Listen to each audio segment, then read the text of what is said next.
بلکہ حیرت تو اس بات پر ہے ماں باپ بچوں کو سکھاتے ہیں جھوٹ بولنا. کوئی باہر کھڑا ہے فلاں ہے گھر میں، کہا کہہ دو نہیں ہے، کہا کہہ دو نہیں ہے. میں کہتا ہوں اپنے بچوں کو جھوٹا ہم بنا رہے ہیں، اور کل یہی بچہ جب پلٹ کر کے ہمیں جھوٹ بول کے اپنا فن دکھاتا ہے بولتا بڑا جھوٹا ہے، باپ کی فرما برداری نہیں کرتا. جھوٹا کس نے بنایا؟ اور آپ سے پوچھتا ہوں مخلوق کی خوشی کے لیے خالق کو ناراض کرتے ہو؟ اگر آپ کہہ دو کہ نہیں ملنا چاہتے، وہ آپ کا بگاڑ کیا لے گا؟ گھر میں بیٹھے ہیں، ابھی نکلے نہیں ہے، پہنچنے کا ٹائم تھا، کہاں پہنچے؟ کہاں نکل گیا، بس راستے میں ہوں، حالانکہ بیٹھا ہے گھر میں. اگر بول دو کہ گھر میں بیٹھا ہوں لیٹ ہو گیا یار نہیں نکل سکتا، اس میں کون سی گردن اتار لینی؟ مخلوق کو خوش کرنے کے لیے خالق کو ناراض نہ کرو. بلکہ آج جو بچے بگڑ رہے نا، بچے ماں باپ کی وجہ سے بگڑ رہے. گھر کے اندر کا ماحول اتنا گندا کر رکھا ہے کہ ہمارے بچوں کو گناہ کے لیے کہیں ٹریننگ لینے جانے کی ضرورت نہیں ہے، وہ ماں باپ ہی سے ساری گندگی سیکھتے ہیں. آج کل بڑا مسئلہ چل رہا ہے، بیٹیاں بھاگ رہی ہیں، بیٹیاں بھاگ رہی ہیں. میں نے کہا کس نے ٹریننگ دی بیٹیوں کو بھگانے کی؟ کوئی آیا تھا؟ نیکیوں کی تربیت دینے کے لیے تو علماء مبلغین آتے ہیں، گناہوں کی تربیت دینے کون آتا ہے؟ یہ سب گھر کا ماحول ہے. آج کہتے ہیں بیٹیاں بھاگ رہی، ذمہ دار کون ہے؟ ماں باپ. جب ماں اپنی بیٹی کو اپنے بازو میں لے کر کے سیریل دیکھے گی اور ہیرو ہیروئن کے بھاگنے کے مناظر ماں دکھائے گی تو بیٹی نے کرنا کیا ہے؟ وقت سے پہلے بچے بالغ ہو رہے ہیں، وہ مناظر ہم نے اپنے بچوں کو اپنے بازو میں لے کر کے دیکھیں. فلموں نے، سیریلوں نے اور گندی فلموں نے بیڑا غرق کیا ہے معاشرے کا. کل تک کے بچیاں شادی ہونے تک جو چیزیں نہیں جانتی تھی، آج کے ہمارے بچے وہ ساری چیزوں کو عبور کر گئے. اللہ ماشاءاللہ یہ صورتحال ہے. اور اب تو اتنی بھیانک صورت ہے کہ بچیاں کوئی غربت کا بہانہ لے کر، کوئی شادی نہ ہونے کا بہانہ لے کر، کوئی زیور اور کوئی موبائل اور کوئی پتہ نہیں کیا کیا چیزوں کا بہانہ لے کر، اب تو مسلمان اب کسی دوسرے کے ہاتھ میں بھی ہاتھ دے کر کے بعض بچیاں جا رہی ہیں. حالانکہ لوگ پروپیگنڈا زیادہ کر رہے ہیں کہ جا رہی ہیں. میں نے کہا ہمیں بھی تو فہرست دکھاؤ کتنی گئی.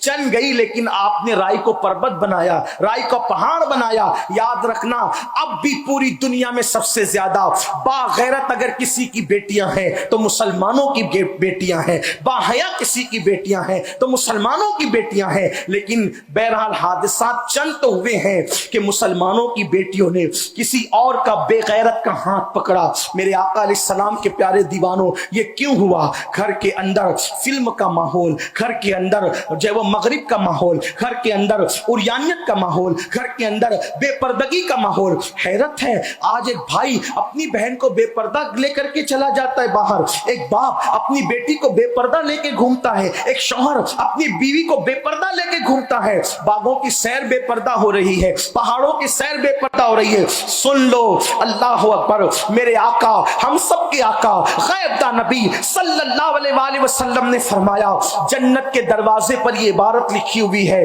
کہ اللہ نے جنت دیوسوں کے لیے حرام کر رکھی ہے. جنت دیوس کے لیے حرام ہے، حرام. اللہ اکبر. صحابہ کرام نے پوچھا یا رسول اللہ یہ دیوس کون ہے؟ تو آقا فرماتے ہیں جس گھر کی عورتیں بے پردہ گھومیں، بدی میں مبتلا رہیں اور ان کے گھر کے مردوں کو اطلاع ہونے کے بعد وہ ان کو نہ روکیں، وہ مرد دیوس ہے، دیوس. نہ اللہ ان کی نمازیں قبول کرتا ہے، نہ ان کی دعائیں قبول کرتا ہے. آپ سے پوچھتا ہوں، جب موٹے لباس کی بات ہو تو آپ کہتے ہیں یہ مولوی لوگ تو دقیانوسی سوچ کے لوگ ہیں، ابھی لوگ موٹے لباس کیسے پہنیں گے؟ پردے کی بات ہو تو لوگ کہتے ہیں مولوی لوگ کیا پردے کی بات کرتے ہیں، منہ پہ پردہ رکھنے سے دم گھٹتا ہے. میں کہتا ہوں قدرت نے 3 سال تک تانا دینے والوں کو بتا دیا دم گھٹتا ہے. ماسک پہنتے نہیں تھے، منہ چھپا کے گھومتے نہیں تھے، تب دم نہیں گھٹتا تھا. تو لوگ کہتے ہیں نہیں مولانا بیماری سے بچنے کے لیے منہ چھپا لیا. ہم کہتے ہیں نادان، جب بیماری سے بچنے کے لیے منہ چھپایا جا سکتا ہے تو اللہ کے عذاب سے بچنے کے لیے بیٹیوں کو پردے میں کیوں نہیں رکھا جا سکتا؟ کجا یہ بیماری اور کہا وہ اللہ کا دردناک عذاب. اس لیے یاد رکھنا، ہم نے اپنی بیٹیوں کو آوارہ خود کیا ہے. ہم نے سیدہ فاطمہ الزہرا، ام المومنین خدیجہ الکبریٰ، حضرت ام المومنین عائشہ صدیقہ، ان کی زندگی بچیوں کو بتائی نہیں، ہماری بچیاں جانتی نہیں ہے۔ اللہ اکبر، اگر کوئی خاتون یہ کہہ کر کہ غربت کی وجہ سے میں نے کسی کا ہاتھ پکڑ لیا، تو میں آپ کو بتانا یہ چاہتا ہوں، اے میرے آقا صلی اللہ علیہ وآلہ وسلم کے دیوانوں، اللہ اکبر، اگر میرے نبی کی شہزادی طیبہ، طاہرہ، عابدہ، زاہدہ، راکعہ، ساجدہ، نقیہ، تقیہ، زکیہ، ام ابیہا، ام الحسنین، مخدومہ کائنات، ملکہ فردوس بری،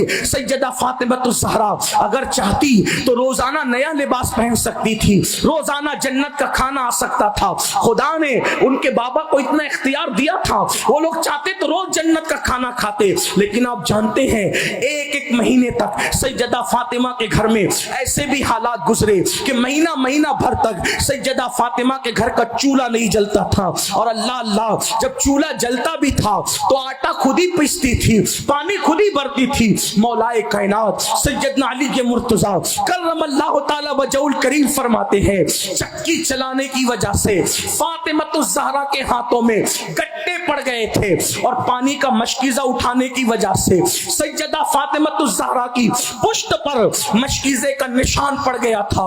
آپ جانتے ہیں میرے نبی کی شہزادی، ہم سب کے آقا و مولا مصطفیٰ جان رحمت کی سب سے چہیتی بیٹی سیدہ فاطمہ نے ایک دن وہ بھی دیکھا کہ ان کے دوپٹے میں جب پیون لگانے کی باری آئی تو گھر میں پیون لگانے کے لیے پیون کا کپڑا بھی موجود نہ تھا، تو سیدہ فاطمہ الزہرا نے جب پیون کا کپڑا بھی نہ ملا تو اونٹ کے چمڑے کا پیون اپنے دوپٹے میں لگایا۔